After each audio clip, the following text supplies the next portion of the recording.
이 지금부터 그냥 막 소름 끼치듯 오고 있죠. 예. 네.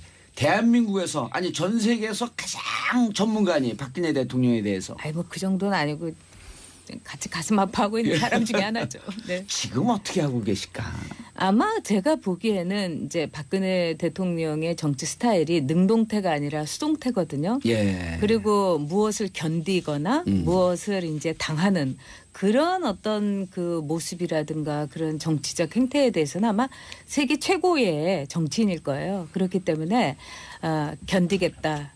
또 이것을 돌파하겠다 이러면서 나름대로 정치적인 결의를 다지고 있을 거라고 생각합니다. 지금 기각된다고 생각하고 있겠죠? 그렇지는 않을 거예요.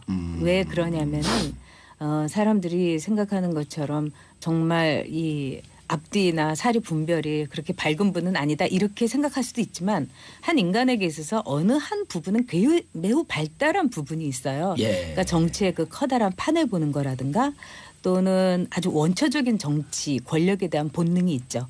큰 판을 보는 능력은 있어요. 그렇기 때문에 이 상황을 잘 판단하고 있을 겁니다. 아, 그럼 인용될 가능성도 저는 이제는 좀 그거를 받아들이고 있다. 대비를 하고 있다고 봐요. 예, 그렇기 때문에 어떤 돌발적인 결정을 할 수도 있고요.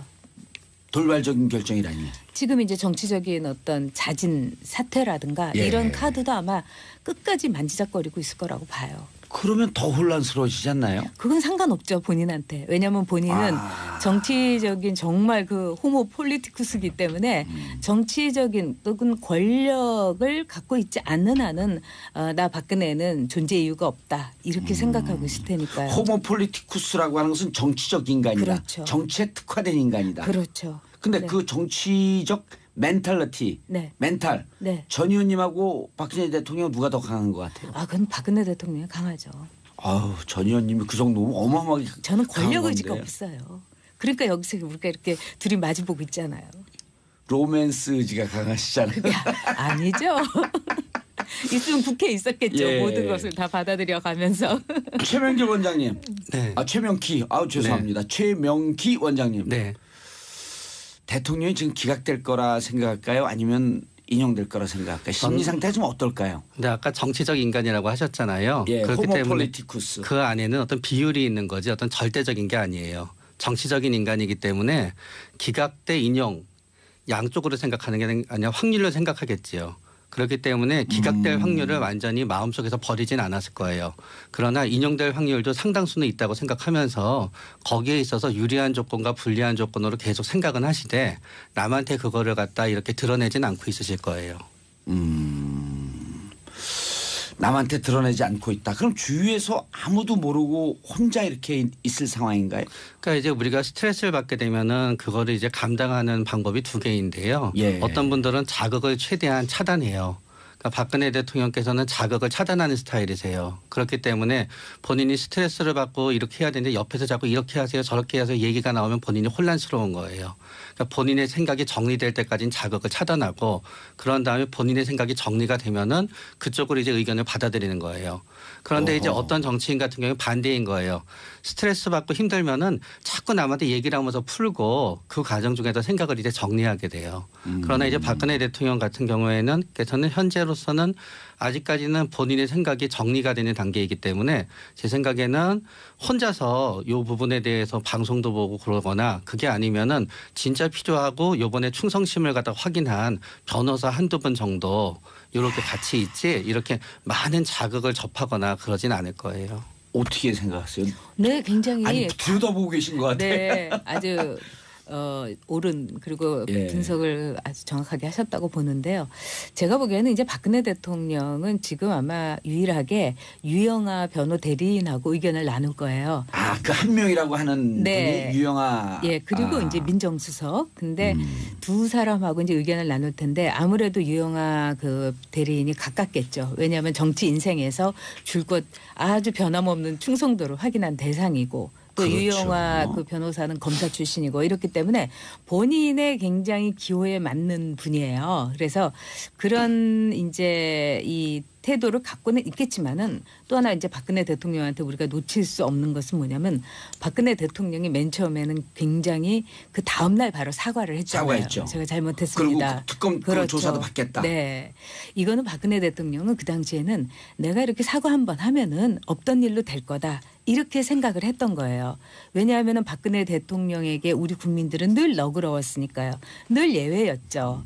그리고 지금 또 태극기 그 집회에 나오는 분들이 60대에서 70대 아닙니까? 그렇죠. 그러면 이제 아까 정도사께서 뭐 60 어쩌고 해갖고 제가 너무 놀랐는데 네, 우리는 나이를 잊어버려요. 그러면 20대, 30대. 이제 내일 모레 40이에요 우리도. 그렇죠. 마찬가지로 60대나 70대 태극기 집회에 나온 분들한테 박근혜 대통령은 그 23살의 청와대를 떠나는 26살의 그 애잔한 모습인 거예요.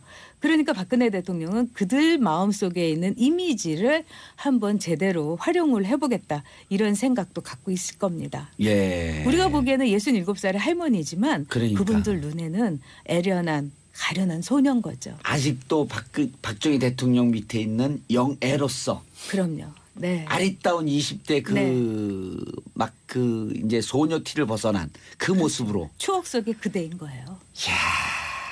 그런데 네. 우리가 너무 이 얘기에 빠졌고 문자 안내도 안 드렸어요. 샵 1055로 많이들 문자 보내주고 계신데요. 단문 50원, 장문 100원. 아, 우리 돈 얘기할 때 좋아요. 어울리세요. 예, 샵 1055로 문자 많이 보내주시기 바라겠습니다. 여러분들은 세계에서 가장 아름다운 정치인 전효국 의원님의 말씀을 듣고 계십니다. 채널 돌아가요. 그러다가. 자, 최명규 원장님. 우리 둘이 너무 케미가 좋으니까 질투나시죠? 아, 아닙니다. 이거 무슨 네. 심리 상태예요? 우리는? 약간은 첫 방송이셔서 예. 긴장하셨기 때문에 오히려 더욱 이렇게 얘기할 상대가 필요하신 겁니다. 아, 그러니까 후자. 네. 정보로 차단한 게 아니라 누가 얘기하면서 스트레스를 풀어나가는. 네. 그게 더 멘탈이 약한 거죠? 그건 또 다릅니다. 그런데 의원님은 어쩌면 침묵은 잘 못 견디시는 분이실 것 같아요. 누구라도 좋다. 앞에만 있으면 네. 말 걸고 네. 싶은. 박근혜 대통령께서는 침묵을 잘 견디시는 분이시지요. 네. 그런데 요것 좀 한번 분석해 주세요. 검찰 조사를 받겠다. 네. 그다음 말을 뒤집었잖아요. 네. 안 받고. 이게 본인이 거짓말을 한다고 생각을 한 건가요? 어떤 심리 상태예요? 이해가 안 되는데 가장 신뢰가 가야 할 국가 지도자인데 말을 바꿨단 말이에요. 그런데 원래 국가 지도자는 말을 잘 바꿉니다. 우리는 이제 국가 지도자한테 말을 갖다 잘 바꾸지 않기를 기대하는 심리가 있지만 사실은 생각해 보면은 뭐 굳이 이름을 거론하진 않겠지만 우리나라 최초의 대통령 하셨던 분도 그 절대로 서울을 지키겠다고 하고 말을 바꾸고 지키지 않으셨던 적도 있으시고요. 예. 사실 모든 정치 지도자는 말을 바꾸고요. 바꿔 말하면은 말을 바꾸지 않으면은 정치 지도자가 될 때까지 오가지 못합니다. 그래요? 네, 모든 정치 지도자는 말을 바꾸지만 문제는 뭔가 하면은 말을 바꿈에도 불구하고 말을 바꾸는 거에 대한 명분을 갖다 잘 만들어서 그 말을 바꾼 거를 갖다 오히려 국민들이 결단이라고 받아들이게끔 하는 거. 어쩔 수 없었다고 용서받게 하는 재주가 있어야지 그게 정치 지도자가 되는 거거든요. 그런데 이제 말을 바꾸게 된 거는 뭔가 하면은 만약에 그 검찰 조사가 본인의 무혐의를 갖다 증명할 수 있는 검찰 조사였다면 당연히 받았을 겁니다. 예. 그러나 문제는 이제 조건이 바뀌었다는 거지요.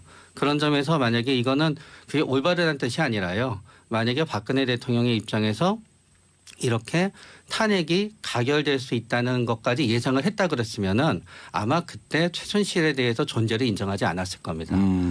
그렇기 때문에 박근혜 대통령의 어떤 그 변호인단 입장에서는 가장 후회가 되는 첫 번째 부분이 아마 최순실과의 관계를 인정했었던 부분이었을 거예요. 예. 인정 안 했으면은 현재도 법리 논쟁으로 갈 수 있는데 인정하면서 상당히 어려움에 빠졌거든요. 알겠습니다.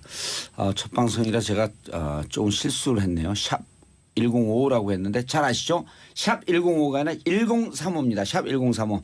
단문 50원, 장문 100원. 돈 얘기에 꽂혀갖고 번호도 들렸네. 샵 1035로 문자 마구마구 보내주시기 바라겠습니다. 전 작가님. 네. 탄핵 선거 이후 아까 어느 부분에 대단히 강한 호모 폴리티쿠스라고 표현하셨단 말이에요. 네. 그러면은 탄핵 기각됐을 때 네. 탄핵 특히 인용됐을 때의 대응 이런 것도 머릿속에 있을까요? 그렇겠죠. 그거밖에 생각하고 있지 않지 않을까요? 지금 상태로선. 그래서 기각과 이제 인용에 대해서 예. 이 나름대로 자신이 이제 정치를 해온 그 경험과 또는 정치를 해도 제가 느꼈던 건 매우 원초적 본능으로 정치를 했어요. 그 자신의 직관으로. 예. 그렇기 때문에 그것을 총동원해 갖고 결론을 아마 분명히 내렸을 겁니다. 그렇기 때문에 저는 그 결론에 따라서 지금 나름대로의 시나리오를 확실하게 전 짜고 있다고 생각이 들어요. 예를 들었고 인용이 됐다 치면 어떻게 대응을 할까요? 아마 인용에 대해서는 지금쯤은 거의 생각을 하지 않을 겁니다. 왜 그러냐면은 탄핵 대리인단이 헌재 법정에서 했던 것을 보면은 예. 아마 본인도 아마 느끼지 않았겠습니까? 왜냐하면 인용에 대해서 가능성이 높다고 생각하기 때문에 헌재가 어떤 선고를 하더라도 불복해야 된다. 시민 불복종 운동이라는 이름 아래서 이 무대에도 올라간 변호 대리인 이건 상상할 수 없는 거거든요. 예. 그렇기 때문에 이제 본인은 여러 가지 정보를 차곡차곡 이제 나름대로 쌓아 올리면서 그 반대의 경우 인용의 경우에 대비를 확실하게 하고 있겠죠. 그러기 위해서는 이미 우리가 한번 여론을 띄워보는 거가 정치에서는 굉장히 유효하지 않습니까? 예. 개각을 할 때라든가 이미 러브레터에 대해서 답장을 보냈거든요. 그것도 한 달 만에. 그렇죠. 왜냐하면 사람이 러브레터를 쓴다는 것은 다음 날 읽어보면 도저히 못 보내는 거거든요. 그리고 답장도 마찬가지예요. 근데 한 달 지나서 정말 고맙다고. 이거는 뭘 얘기하냐면 자신의 말 한마디에 얼마나 동원될 수 있는가를 아주 확인을 철저히 한 거죠. 예. 앞으로가 그래서 저 역시 매우 걱정이 됩니다. 알겠습니다. 특검 수사 발표가 이제 오후 2시면 네. 나오거든요. 무척 불리한 내용들이 있을 텐데 대응을 할까요? 별로 신경 안 쓸 겁니다. 왜냐하게 되면 특검 수사 내용은 뭐 여러 가지 내용이 있고 보다가 보면은 이제 대통령께서 보시기에는 좀 짜증나는 내용도 예. 많긴 하겠지만 예. 결국 중요한 거는 인용이나 기각이냐입니다. 만약에 기각이 되면은 그때부터는 이 특검 수사 상관없이 본인은 앞으로 몇 달 동안 본인의 대통령직을 수행하면 되는 거기라 아무 문제도 안 되는 거고요. 예. 인용이 되게 되면은 그때는 문제가 되는 거기 때문에 현재로서는 모든 신경은 인용이냐 기각이냐에 전부 가 있지 특검 수사는 아무것도 아닙니다. 지금 현재 입장에서 그 내용은. 예.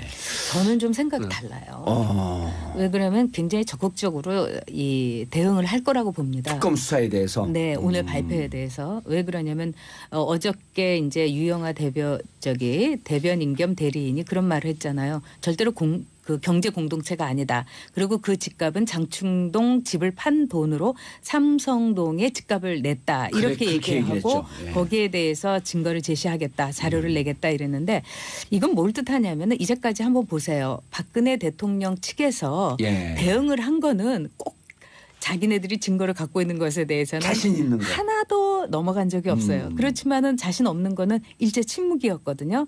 그렇기 때문에 이 집값 문제를 가지고는 아마 치열하게 대응을 할 겁니다. 그리고 이 유영아 대변인은 지금 생각이 복잡하지가 않아요. 아주 단순해요. 왜 그러냐면은 특검의 조사에서 헌재에는 이미 이제 물 건너갔다. 이렇게 보면서 이른바 이제 검찰 조사로 들어가지 않겠습니까? 예. 거기에서 대통령을 보호하고 무죄를 받아내기 위한 제 이 일보를 내드린 거예요. 예를 들어 그렇습니다. 인용이 됐다고 치면 네. 이제 민간인이 되고 네. 재판을 받게 될 때 무죄까지 싸움까지 가져갈 포석을 지금 깔았다. 그래서 헌재 출석에 대해서 철저하게 유일하게 반대했다고 하잖아요. 다른 분들은 나가십시오. 그래서 이 무고함을 밝히십시오. 왜냐하면 박 대통령을 잘 모르니까. 그렇지만 박 대통령을 15년 이상 보았던 유영아 그 대리인은 검찰 조사에서 무죄를 받아내기 위해서 조금이라도 빌미라든가 꼬투리를 잡히지 말라고 하면서 철저하게 나가서는 안 된다고 했죠. 그리고 그거를 박근혜 대통령은 받아들인 거예요. 이야. 이거 전 작가님 아니면 분석이 안 나오는 얘기인데. 또 왜 그러세요? 아니 왜냐면 다들 혼재가 있는데 네. 그 이후에 인용됐을 가능성에 대비해서 특검 이후의 재판 과정을 대비한다. 네. 그거죠. 그리고 그래서 장충동 삼성동 집 얘기를 했다. 네. 근데 그 장충동 집 얘기도 사실은 증거나 자료 되기는 쉽지 않을 거예요. 거기 경남기업의 신기수 사장에 물론 고인이 되셨지만 그런 예. 문제도 있고요. 알겠습니다. 오늘 봉도사의 정치 흥신소 첫 출연이에요. 가장 행복한 날이에요. 네, 저도 굉장히 행복했습니다. 근데 표정은 안 행복해 보이셔. 저는 긴장이 되면은 예. 이렇게 대응합니다. 정치 흥신소에 대해서 한 줄 평. 굉장히 역동적인 프로그램이고 예. 앞으로 대한민국 정치를 밝혀나가 횃불이 될 것 같습니다. 와, 저의 심리 상태 정상이에요? 좀 간 것 같아요. 이제 많이 안정되셨습니다. 자, 우리 전 선배님. 네. 정치 응신소 한 줄평. 네, 제가 고용할게요. 돈 주고 고용할게요. 아주 굉장히 이제 앞으로 유능한 것 같아요. 자주 나오셔야 되는데. 아니 저도 또 이렇게 바빠서 예. 오늘은 정말 예. 이 품앗이로 나왔어요. 알겠습니다. 그리고 너무 축하하고. 예. 네. 전혁 작가님, 최민기 원장님